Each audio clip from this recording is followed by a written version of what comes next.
Hello, denizens. You have made me giddy with excitement with each pending former network executive reaction video. I never know what your reactions will be, but I anticipate them with both tingling expectancy and dread that I've made some kind of error, which you are happy to point out. Today, I'm going through TV Guide's fall preview of 1981. I haven't done a fall preview in a while. These are fun to do, and I view them as positive palate cleansers in between having to take on Hollywood's woke insanity. But before I dive into this fall preview, I wanted to mention a bit of reorganization on my YouTube page. I've done quite a few sketches on this channel over the years and have organized them into their own playlist I call Former Comedian. Because not only am I a former network executive, I am also a former comedian. I plan on cornering the former market. I invite all of you to check out my former comedian playlist. There are many laughs to be had in these trying times. Let's hope there are as many to be had in this issue. The first show I wanted to highlight is actually not a sitcom, but a show featuring James Garner, one of my all-time favorite actors who happened to make everything he was in entertaining. Bret Maverick, NBC. Set in Sweetwater, Arizona in the 1880s, with solid citizen Bret owning a ranch and part of the Red Ox Saloon. Stable cast with varying stories, often centered on conflict between the ambitious sheriff and everyone else. Starring James Garner, Ed Bruce, Raymond Beery, Darlene Carr. Lasted 1 season. Looks like this was Garner's attempt to resurrect the Maverick series he starred in 20 years earlier on ABC for 4 seasons. Not so lucky this time. Maybe it was because he had done the Rockford Files and forgot how to play the lovable winner from the original Maverick and instead just did a Western version of Rockford's lovable loser, which didn't quite work. But why wouldn't NBC think they didn't have a hit on their hands? A retread of a successful old show, starring a very popular TV star just coming off 6 years off of a hit show. What could go wrong? I am going to have to mention Code Red. Not a sitcom, but it does have Canadian Lorne Greene wearing a toupee. And I also have to mention the Devlin Connection. Also not a sitcom, because Rock Hudson is definitely sporting both a toupee and a fake stash. At least they both look fake. Again, not a sitcom, but I just have to mention The Fall Guy. First of all, it starred Lee Majors, the $6 Million Man. And it might have had the most perfect pitch summary of any TV show in history. The adventures of a film stuntman who moonlights as a bounty hunter. What network executive is going to turn that down? For your edification, the show lasted 5 great years. I'm starting to think that TV Guide stuffed all their sitcoms in the back, but there's no way I'm going to pass up on Fitz and Bones, starring the Smothers Brothers, comedy heroes of mine. Investigative reporter Ryan Fitzpatrick works for a San Francisco TV station with Bones, an offbeat cameraman. Fitz's unorthodox style displeases his bosses, Terry and Robert. He has an unfriendly rival in Brody and a friend in ex-wife Rosie. Starring Tom and Dick Smothers, Diana Muldaur, Mike Kellen, and Roger C. Carmel. Lasted only 4 shows. Now, before you all go and cry murder, this was always intended as a bit of a filler until NBC could get some Angie Dickinson show off the ground for January. Gimme a Break, NBC. Carl Kaniski is chief of police in Glen Lawn, California. After the death of his wife, Margaret, he asks her friend Nell Harper to come in to keep house and take care of his children, Katie, Julie, and Samantha. In short, be like a mother to them. Later, Carl's father, Stanley, moves in.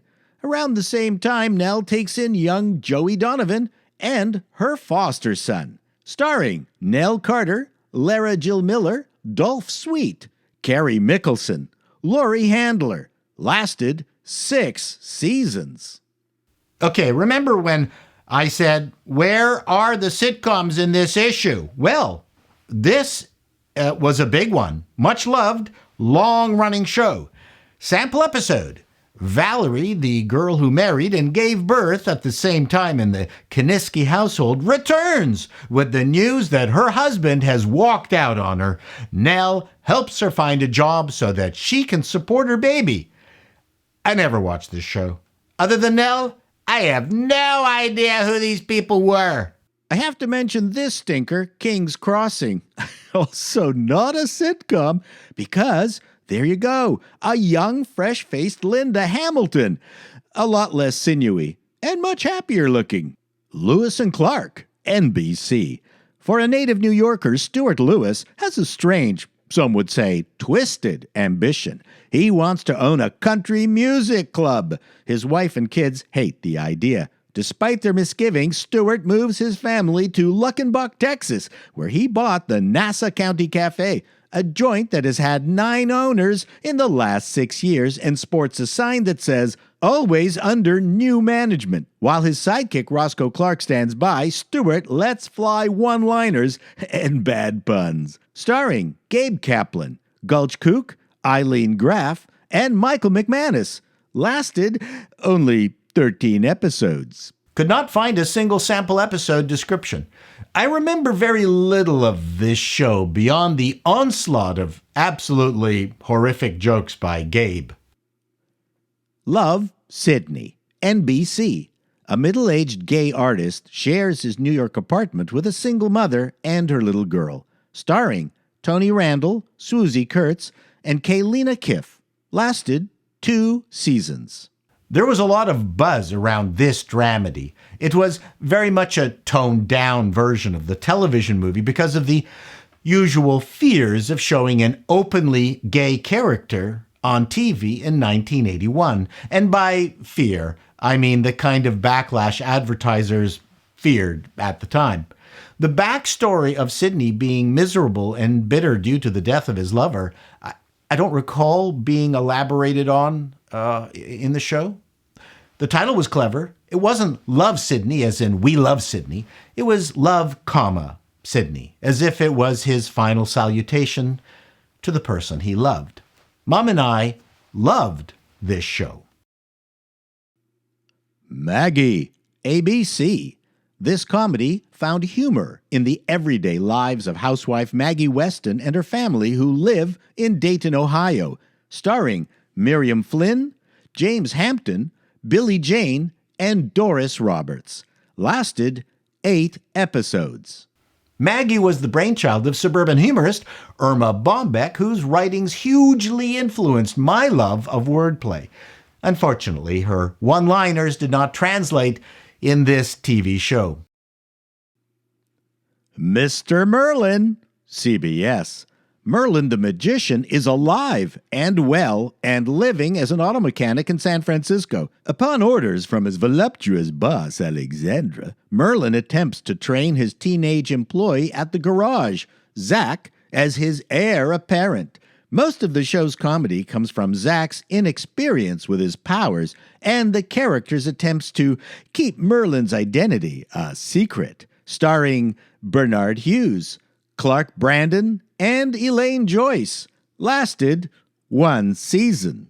A sample issue description. Zach needed to be in 2 places at the same time, so he created an identical double of himself.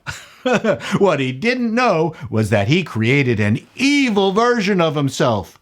When he learns of what he did and tries to get rid of him, he can't, because the evil version of himself is stronger than him. So, it's up to Max. But first, he has to find out which is the real Zach. So far, not such a great year for new television shows. Open all night. ABC. Gordon Feaster runs a 24-hour convenience store where something amusing is always going on. Starring George Tsunza, Susan Tyrell, Sam Wimple, Jay Tarsis, and Bubba Smith. Lasted 13 episodes. Jay Tarsis, by the way, went on to become an executive producer of The Bob Newhart Show. So it just goes to show that you gotta start somewhere. Sample episode. On their 5th anniversary, Gordon discovers Gretchen posed as Miss Bandana in a magazine titled Skinny Dippers of 1965. This show was based on the very successful British sitcom Open All Hours, which ran for 4 seasons on BBC between 1976 and 1985. Just one of many British shows that didn't manage to translate over the Atlantic. Also not a sitcom, but I gotta mention it because it was a fantasy show and featured tight outfits. The Powers of Daniel Starr, NBC. Matthew Starr was a prince on the planet Kadaris who was forced to flee to Earth when his planet's government was overthrown. On Earth, he took the form of an ordinary high school student and was accompanied by his guardian, Walt, who became the school's science teacher. The American government knew of Matthew and Walt's origin and would ask them for help. Starring Peter Barton and Louis Gossett Jr. as Walt. Lasted 1 merciful season. Have to point out Simon and Simon, also not a sitcom. Great show. Lasted 8 seasons. One bit of trivia is that Simon and Simon was almost canceled in its first year due to bad ratings, but CBS moved it to after Magnum PI, its powerhouse, where it found an audience and became a hit. Many of you have asked me how the networks dealt with shows that were canceled before even their one and only season were completed. Usually the networks had a lot of pilots and short order series on hand ready to pop into the schedule. But, denizens, 1981 was a very interesting year, as it was the year of the Hollywood writers' strike. That, denizens, was it for 1981. Clearly a really tough year for sitcoms and pretty much everything else. And don't forget, when it comes to creative stuff in Hollywood, no one knows anything. Till next time, be seeing you. Oh, look at this.